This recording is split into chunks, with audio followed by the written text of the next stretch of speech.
Omar Torrijos, president of Panama, was, one of my favorite people. I really, really liked him. He was very charismatic. He was a guy who really wanted to help his country.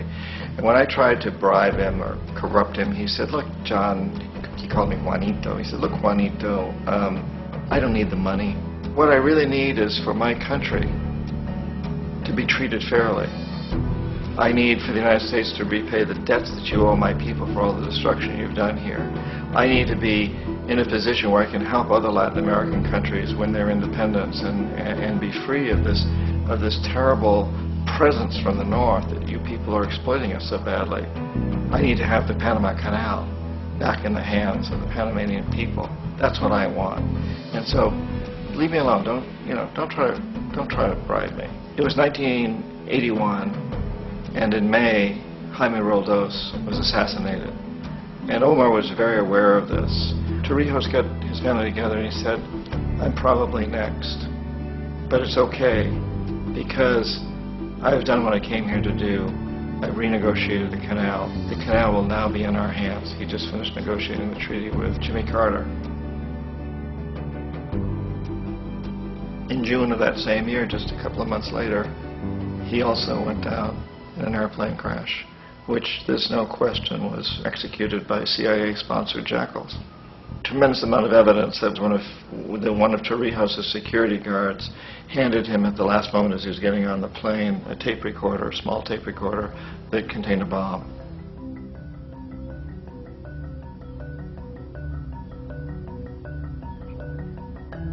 It is interesting to me how this system has continued pretty much the same way for years and years and years, except the economic hitmen have got better and better and better. Then we come up with, very recently, what happened in Venezuela. In 1998, Hugo Chavez gets elected president, following a long line of presidents who had been very corrupt and basically destroyed the economy of the country. And Chavez was elected amidst all that. Chavez stood up to the United States, and he's done it primarily demanding that Venezuelan oil be used to help the Venezuelan people. Well, we didn't like that in the United States.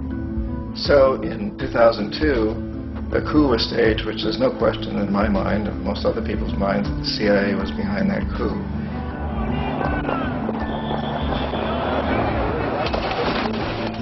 The way that coup was fomented was very reflective of what Kermit Roosevelt had done in Iran, of paying people to go out into the streets, to riot, to protest, to say this Chavez is very unpopular.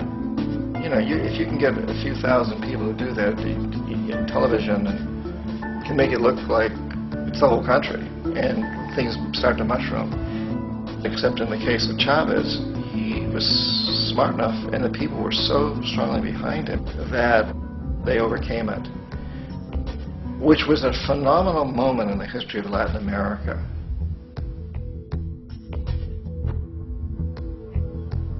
Iraq actually is a perfect example of the way the whole system works. So we economic hitmen are the first line of defense. We go in and we try to corrupt the governments and get them to accept these huge loans, which we then use as leverage to basically own them.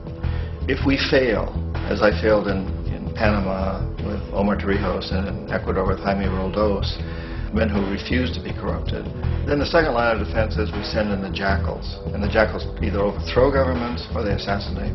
And once that happens and a new government comes in, boy, it's going to toe the line, because the new president knows what will happen if he doesn't. In the case of Iraq, both of those things failed. Economic hitmen were not able to get through to Saddam Hussein. We tried very hard. We tried to get him to accept a deal very similar to what the House of Saud had accepted in Saudi Arabia, but he wouldn't accept it. And so the jackals went in to take him out. They couldn't do it. His security was very good. After all, he had one time worked for the CIA. He'd been hired to assassinate a former president of Iraq and failed, but he knew the system. So in '91, we send in the troops and we take out the Iraqi military. So we assume at that point that Saddam Hussein is going to come around. We could have taken him out, of course, at that time, but we didn't want to. He's the kind of strong man we like. He controls his people. We thought he could control the Kurds and keep the Iranians in their border and keep pumping oil for us. And then once we took out his military, now he's going to come around. So the economic hitmen go back in the 90s without success. If they'd had success, he'd still be running the country. We'd be selling him all the fighter jets he wants and everything else he wants. But they couldn't. They didn't have success. The Jackals couldn't take him out again, so we sent the military in once again, and this time we did the complete job and took him out, and in the process created for ourselves some very, very lucrative construction deals. We had to reconstruct a country that we'd essentially destroyed, which is a pretty good deal if you own construction companies, big ones. So, Iraq shows the three stages. The economic hitmen failed there, the Jackals failed there, and as a final measure, the military goes in. And in that way, we've really created an empire, but we've done it very, very subtly.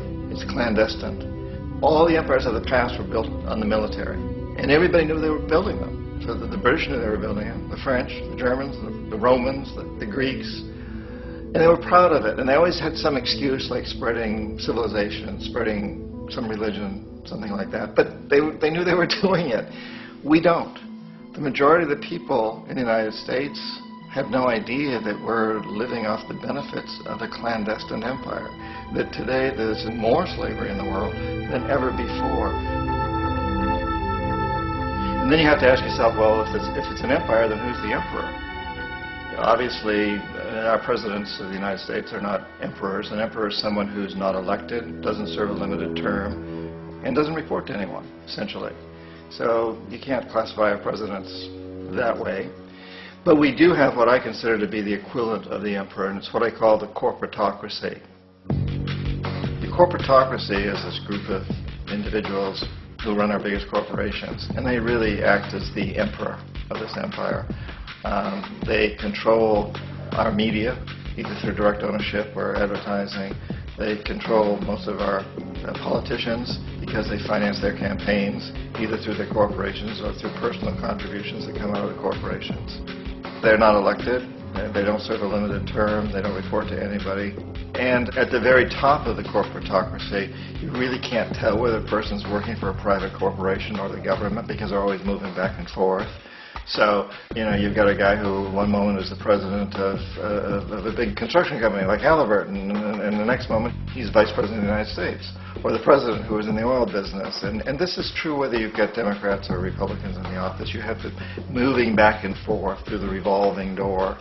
And in a way, our government is invisible a lot of the time, and its policies are carried out by our corporations on one level or another.